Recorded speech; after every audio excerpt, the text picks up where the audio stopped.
उसको तेज धार नाइफ से काटने वाला होता है, लेकिन तभी वो देखता है कि लड़की ना तो डरी हुई है और ना ही रो रही है। ये देखकर किलर उससे भी बड़े चाकू से उसे काटने का सोचता है। इतने बड़े चाकू को देख लड़की हंसने लगती है, जिससे किलर उससे गुस्से में पूछता है कि तुम क्यों हंस रही हो। जिस पर लड़की किलर को कहती है कि तुम मुझे नहीं मार सकते क्योंकि मेरा बॉयफ्रेंड मुझे तुमसे बचा लेगा। इस लड़की का नाम दामिनी है, जो स्टेशन पर अपने बॉयफ्रेंड के आने का इंतजार कर रही है। लेकिन उसी टाइम एक किलर वहाँ आकर दामिनी के चेहरे पर स्प्रे मारकर उसे बेहोश कर देता है। लेकिन दामिनी के पूरी तरह से बेहोश होने से पहले वो मुस्कुराती है, क्योंकि उसने अपने ब्लाइंड बॉयफ्रेंड को उसी स्टेशन पर आते देख लिया था। लेकिन किलर जब देखता है कि वो बंदा अंधा है तो वो चुपके से दामिनी को उठाकर वहाँ से ले जाता है, जिससे गौतम को थोड़ा शक होता है और वो दामिनी को आवाज देता है। ऐसे ही थोड़ा इधर उधर ढूंढने पर उसे दामिनी की रिंग मिल जाती है, जिससे उसका शक यकीन में बदल जाता है कि उसकी गर्लफ्रेंड दामिनी किसी मुसीबत में है। अब आगे क्या होता है चलिए जानते हैं दोस्तों। तो कहानी की शुरुआत एक सुनसान जगह से होती है, जहाँ इस कहानी का साइको किलर एक लड़की को बिस्तर पर लिटाकर उसके हाथ पैर बांधकर बिना उससे बात किए उसका सर धड़ से अलग कर देता है। उसके बचे हुए शरीर को ले जाकर एक जगह पर रख देता है। सुबह यह मामला पुलिस तक पहुँचता है। पुलिस एक्शन में आती है और सारी फॉर्मेलिटीज को पूरा कर वहाँ से चली जाती है। इसी शहर में हमारा हीरो गौतम भी रहता है, जो देख नहीं सकता, मगर उसे दामिनी नाम की एक रेडियो जॉकी को सुनना काफी पसंद था और वो अक्सर उसका शो सुनता रहता था। दामिनी को सुनते सुनते गौतम को उससे प्यार हो गया था, लेकिन अभी तक ये सिर्फ वन साइडेड लव था। गौतम को अच्छी तरह से मालूम होता है कि कब किस समय दामिनी कहाँ जाने वाली है और आगे क्या करेगी, इसीलिए वो अपने दोस्त राजनायकम की मदद से उसको फॉलो करता रहता है। इसी दौरान दामिनी को फॉलो करते हुए वो एक शादी में पहुंच जाता है। गौतम गाना गाकर उसे इम्प्रेस करने की कोशिश भी करता है। थोड़ी देर में वो दामिनी को प्रपोज भी कर देता है, लेकिन दामिनी उसके प्रपोजल को शुरुआत में ठुकरा देती है। पर गौतम के काफी रिक्वेस्ट करने के बाद दामिनी उसे कहती है कि अच्छा ठीक है, कल मैं एक जगह पर जाने वाली हूँ, अगर तुम उस जगह का पता करके वहाँ मुझे मिल गए तो मैं तुम्हारे प्रपोजल को एक्सेप्ट कर लूंगी, साथ ही मान लूंगी कि तुम मुझसे सच्चा प्यार करते हो। साथ ही उसे हिंट देते हुए वो गौतम को कल का प्रोग्राम ध्यान से सुनने को बोलती है। अगले दिन गौतम पूरे ध्यान से रेडियो पर दामिनी का प्रोग्राम सुनता रहता है। दूसरी तरफ दामिनी रात के समय गौतम का एक रेलवे स्टेशन पर इंतजार कर रही थी, क्योंकि उसे पूरा भरोसा था कि गौतम जरूर आएगा। मगर काफी देर तक इंतजार करने के बाद भी गौतम नहीं आता और उसके बदले वो साइको किलर वहाँ आ जाता है, जो दामिनी के चेहरे पर स्प्रे करके उसे बेहोश कर देता है। लेकिन बेहोश होने से पहले दामिनी गौतम को वहाँ आते हुए देख लेती है और उसके चेहरे पर एक मुस्कुराहट आ जाती है। गौतम दामिनी के पास आते ही उसके परफ्यूम की खुशबू को सूंघ लेता है। गौतम दामिनी को आवाज लगाते हुए बेंच की तरफ बढ़ता जाता है, मगर दिमाग से शातिर साइको किलर बड़े ही शांति से दामिनी को अपने कंधे पर उठाकर गौतम के सामने से निकल जाता है। ये सीन सुनने में जितना अच्छा लग रहा है, उससे कई गुना ज्यादा ही बोन चिलिंग एक्सपीरियंस देने वाला है। खैर गौतम को लगता है कि यहाँ कुछ तो गड़बड़ है, इसलिए वो पुलिस को कॉल करके यहाँ बुला लेता है और जो हुआ वो बताते हुए कहता है कि दामिनी को उसी साइको किलर ने अगवा कर लिया है। वहीं वो साइको किलर दामिनी को एक जगह लाकर उसके हाथ पैर काटने को तैयार ही था कि तभी उसकी नजर दामिनी के चेहरे पर जाती है, जिस पर किसी प्रकार का कोई डर नहीं था, बल्कि वो उल्टा मुस्कुरा रही थी। किलर उससे पूछता है कि तुम मुस्कुरा क्यों रही हो और तुम्हारे चेहरे पर कोई डर क्यों नहीं है। दामिनी उसे बताती है कि आज से ठीक 7 दिन बाद मेरा जन्मदिन है और मेरे जन्मदिन तक अगर मैं गौतम तक नहीं पहुंच पाई तो वो मुझे कहीं से भी ढूंढ निकालेगा। ये सब सुनकर किलर दामिनी को नहीं मारता और उसके चैलेंज को स्वीकार कर लेता है। थोड़ी देर बाद किलर बाहर जाकर एक प्रोस्टिट्यूट को बुक करता है और बेहोश करके अपने यहाँ ले आता है। दामिनी की जगह उसके हाथ पैर बांधकर उसका भी सर धड़ से अलग कर देता है। इतना सब करने के बाद किलर दामिनी से कहता है कि जब गौतम तुम्हारी खोज करते हुए यहाँ आएगा तब मैं उसका सर काट के तुम्हारे हाथ में और तुम्हारा सर काट के उसके हाथ में रख दूंगा। अगले दिन किलर प्रोस्टिट्यूट की बॉडी को बाहर फेंक देता है। जल्दी ही पुलिस भी वहाँ पहुँच जाती है। पुलिस ऑफिसर मुथु कमिश्नर को बताता है कि दामिनी के पिता ने कंफर्म किया है कि ये बॉडी दामिनी की नहीं है। बॉडी की बात सुनकर गौतम भी वहाँ पहुँच जाता है और स्मेल से वो भी समझ जाता है कि ये दामिनी नहीं है। गौतम फौरन सुशीला नाम की साइकेट्रिस्ट के पास जाता है। जाकर वो उन्हें बताता है कि दामिनी अभी भी जिंदा है। डॉक्टर सुशीला बताती है कि ऐसा होना तो नहीं चाहिए, क्योंकि वो किलर जिस भी लड़की को किडनैप करके ले गया है उसे मार कर ही छोड़ता है। फिर दामिनी के केस में ऐसा क्या अलग हुआ। साइकेट्रिस्ट गौतम को हौसला देते हुए कहती है कि 1.5 साल से पुलिस उसके पीछे पड़ी है, मगर अभी तक उसे नहीं पकड़ पाई। शायद इस बार तुम उसे पकड़ सकते हो। लेकिन फिर भी गौतम पुलिस कमिश्नर के पास जाता है उनसे मदद मांगने के लिए। वहीं पर अकबर नाम का कांस्टेबल उसे कमला नाम की एक एक्स पुलिस ऑफिसर के बारे में बताता है, जो पहले इस केस पर काम कर चुकी थी। कमला का पता निकालकर गौतम फौरन उसके घर पहुंचता है और उसे दामिनी के बारे में सब कुछ बता देता है। लेकिन कमला उसे यहाँ आने के लिए मना कर देती है, साथ ही उसे अनाप शनाप बोलने लगती है। दरअसल एक एक्सीडेंट में कमला ने अपने दोनों हाथ पैर खो दिए थे। इसके बाद से वो व्हीलचेयर के हवाले हो गई थी। इससे गुस्सा होकर गौतम उसे एक थप्पड़ मारकर वहाँ से चला आता है। दूसरी तरफ पुलिस वाले भी उस प्रोस्टिट्यूट के इलाके में पहुंचकर एक औरत से पूछताछ करने लगते हैं। औरत कहती है कि कल रात रानी ने मुझे फोन किया था और बता रही थी कि वो अपने कस्टमर के साथ है। उसका कस्टमर उसे अच्छी सी गाड़ी में कहीं ले जा रहा था। वो दिखने में भी काफी अच्छा था। इस तरह की कुछ जानकारी इकट्ठा कर पुलिस को पता चलता है कि किलर एक अमीर आदमी है। उसकी उम्र तकरीबन 28 से 30 साल के आसपास की है। उसकी 1 या 2 लग्जरी कार भी होगी। खैर उसी रात कमला अपनी माँ के साथ गौतम के घर पहुँचती है। इस बार उसने सोच लिया था कि वो गौतम की मदद करेगी और अब वो एक भी लड़की की जान नहीं जाने देगी। कमला कहती है कि सबसे पहले तो हमें इस केस की पूरी जानकारी इकट्ठा करनी होगी, जो कि अभी सीआईडी के पास है। इसलिए हमें वहाँ से सारी जानकारी लानी होगी। दरअसल 1.5 साल पहले वो इस केस पर काम कर चुकी थी। इसी वजह से उसे मालूम था कि सबूत और डिटेल्स कहाँ रखे हैं। कमला की मदद से गौतम सीआईडी के ऑफिस तक पहुँच जाता है। जब गौतम अलमारी खोलने ही वाला होता है तब एक आदमी पीछे से उसे पकड़ लेता है। तभी मुथु अपने घर की चाबी वापस लेने के लिए ऑफिस में आता है। मुथु को थोड़ा शक होता है पर वहाँ कोई नहीं था। मुथु के जाने के बाद हमको पता चलता है कि ऑफिस में दूसरा इंसान अकबर था और उसने ही उसको छुपा दिया था। कांस्टेबल अकबर गौतम की मदद करते हुए सभी डिटेल्ड पेपर्स की जेरोक्स कॉपी उसे दे देता है। खैर डिटेल्स को घर ले जाकर जब कमला उसको स्टडी करती है तो उसे पता चलता है कि अब कुल मिलाकर 14 लड़कियां गायब हुई हैं। उनमें से 4 तो प्रोस्टिट्यूट हैं और बाकी सभी लड़कियां अपनी फील्ड में काफी सक्सेसफुल थी। इसी तरह जो लड़की किडनैप हुई वो दिन दहाड़े रोड से गायब हो गई। गौतम पुलिस की टीम के साथ सभी विक्टिम्स के घर जाकर किडनैपिंग के बारे में पूछता है। सभी का कहना था कि घर लौटते वक्त रास्ते से उनकी बच्ची गायब हो गई थी। ये सारी बातें सुनकर गौतम हर जगह पर जाता है जहाँ इन लड़कियों को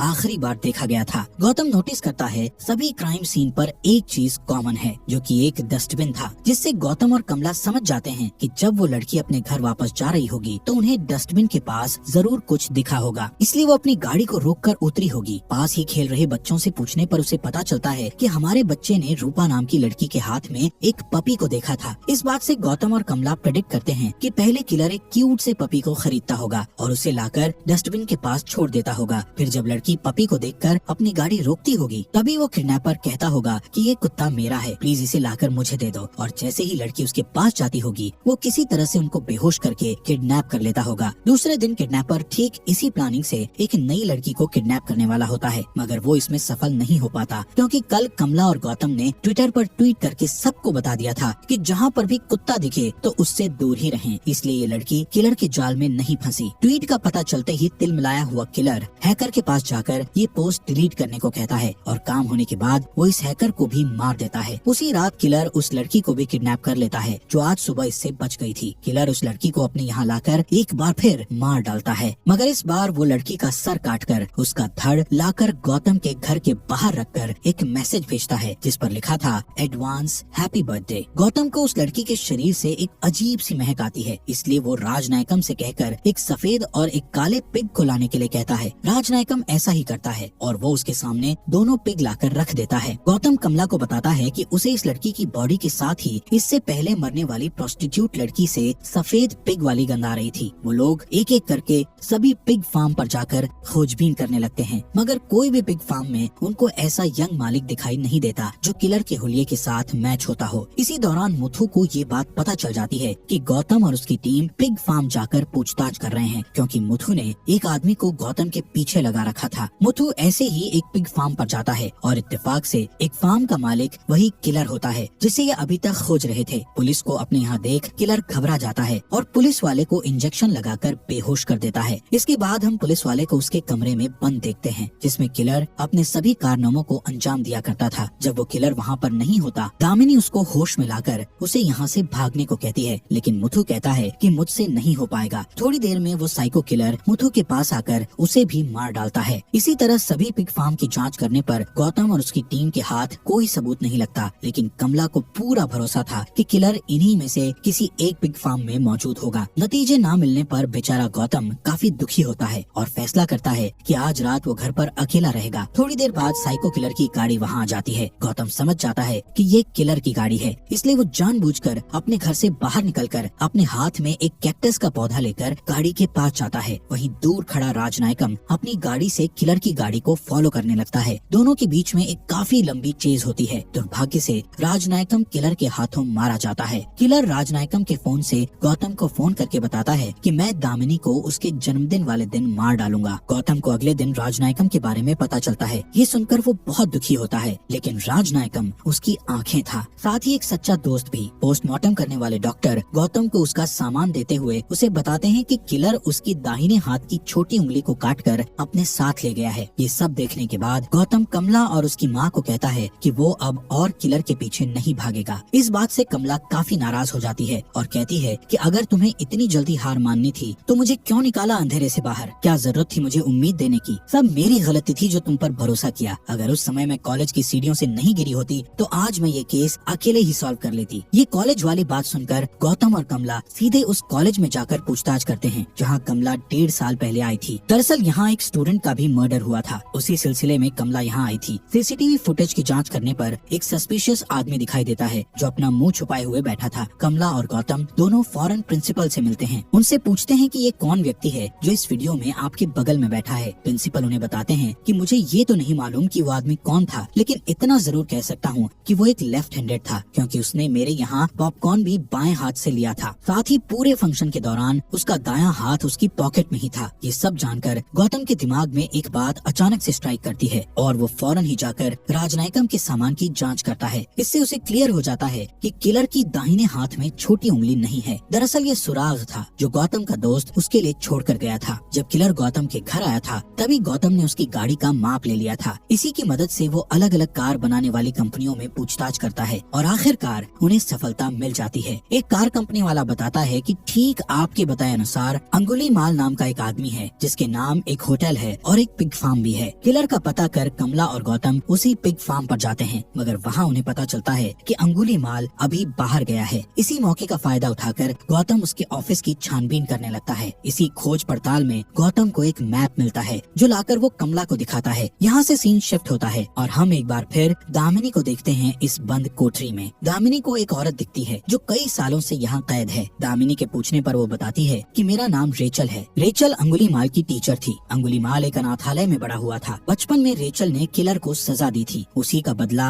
अंगुलीमाल आज उससे ले रहा है। दूसरी तरफ कमला मैप पर माचिस की तीलियां लगाकर गौतम के लिए मैप को समझने में आसान बना देती है। गौतम भी उंगलियों के सहारे मैप को याद कर लेता है। गौतम और कमला ठान लेते हैं कि ये दोनों जाकर दामिनी को वहाँ से छुड़ा लेंगे। कमला दिशा बताती है और गौतम ड्राइविंग करता है। अंगुलीमाल दामिनी को एक जगह लाकर एक कुर्सी पर बैठा देता है और उसके सामने उसकी टीचर रेचल भी होती है। असल में अंगुलीमाल के बचपन में जो घटना हुई थी उसको रिक्रिएट करता है। उसकी टीचर रेचल ने उसे बचपन में मास्टरबेट करने के लिए सजा दी थी। उस दिन टीचर रोज उसे 60 बार मारा करती थी। अंगुलीमाल अपने टीचर के सामने गिड़गिड़ाने लगता है कि टीचर मुझे माफ कर दो, मुझसे गलती हो गई। जिस ड्रामे के बाद अंगुलीमाल अब दामिनी को मारने की तैयारी कर रहा था कि तभी दामिनी उससे सवाल पूछती है कि जो पुलिस वाले की डेड बॉडी पड़ी थी वो कौन था। इस पर अंगुलीमाल उसे बताता है कि जब मुझे गिरफ्तार करके जुवेनाइल होम ले जाया जा रहा था तब उसने मेरे साथ गलत हरकत की थी, इसलिए मैंने उसे मार डाला। गौतम और कमला भी उस जगह तक पहुंच ही जाते हैं। उनके अंदर जाते ही फैक्ट्री के अंदर लगे अलार्म बजना शुरू कर देते हैं। ये जानकर अंगुलीमाल जब गौतम को मारने ही वाला होता है तभी इलाके में पावर कट होती है। असल में कमला की माँ ने इस इलाके की लाइट को काट दिया था। अंधेरे में अंगुलीमाल गौतम को ढूंढने लगता है। अंगुलीमाल गौतम को बुलाते हुए कहता है कि मैं हार गया और तुम जीत गए, या तो मैं तुम्हें मारूंगा या तुम मुझे मार दो। तभी गौतम सामने आता है और अंगुलीमाल उसके पेट में छुरा मारकर उसे घायल कर देता है। गौतम भी बिजली का झटका देकर अंगुलीमाल को बेहोश कर देता है। बेहोश होते ही गौतम उसके हाथ जंजीरों से बांध देता है। उसके बाद गौतम दामिनी को ढूंढकर उसके हाथ पैर खोल देता है और जब ये दोनों यहाँ से भाग रहे होते हैं तब अंगुलीमाल जोर जोर से चिल्लाता है कि टीचर प्लीज मुझे अकेला छोड़कर मत जाओ, मैं अकेला नहीं रहना चाहता हूँ। ये सब सुन दामिनी चाबी लेकर उसकी तरफ फेंक देती है। जब अंगुलीमाल चाबी लेने के लिए आगे बढ़ता है तो उसकी टीचर रेचल चाबी को उठाकर निगल लेती है। अंगुलीमाल उसके पास जाकर उसका पेट फाड़कर खुद को जंजीरों से आजाद कर लेता है। जब तक वो भागकर बाहर आता तब तक दामिनी, गौतम और कमला वहाँ से जा चुके थे। दूसरे दिन पुलिस दामिनी को प्रेस के सामने बैठा देती है। दामिनी से पूछने पर वो अपना बयान देती है कि मुझे उस व्यक्ति में कोई साइको किलर नहीं दिखा, बल्कि मुझे तो एक छोटा बच्चा दिखा जिसे सब ने अकेला छोड़ दिया था और उसके अकेलेपन का फायदा उठाया गया। अगर मैं ही उसकी माँ या बहन होती तो शायद उसे इतना प्यार मिलता कि वो कभी साइको किलर नहीं बनता। इस तरह से वो अपनी सिंपैथी शो करती है। ये इंटरव्यू अंगुलीमाल भी देख रहा था। वो समझ जाता है कि अब जाकर किसी ने उसे समझा है, किसी ने मुझे प्यार की नजरों से देखा। अपनी गलती और हार मानकर अंगुलीमाल एक पहाड़ से कूदकर अपनी जान दे देता है। इसी के साथ आज की फिल्म का यही अंत होता है। बात करें अगर फिल्म की तो हमेशा से पैटर्न देखा कहा जाता है कि जबरदस्त फिल्म या कहानी में राइटर या डायरेक्टर जिसे बुरा बताना होता है उसे बुरा ही बताते हैं, लेकिन शायद उसके साथ ये बताना भी बहुत जरूरी है कि आज वो ऐसा है तो क्यों है। हम अंगुलीमाल को ही देखेंगे तो क्या आप कभी उस व्यक्ति, समाज या लोगों को माफ कर पाते जिसने आपके साथ गलत किया है? एक टीचर का काम सिखाना होता है, लेकिन एक गलती की सजा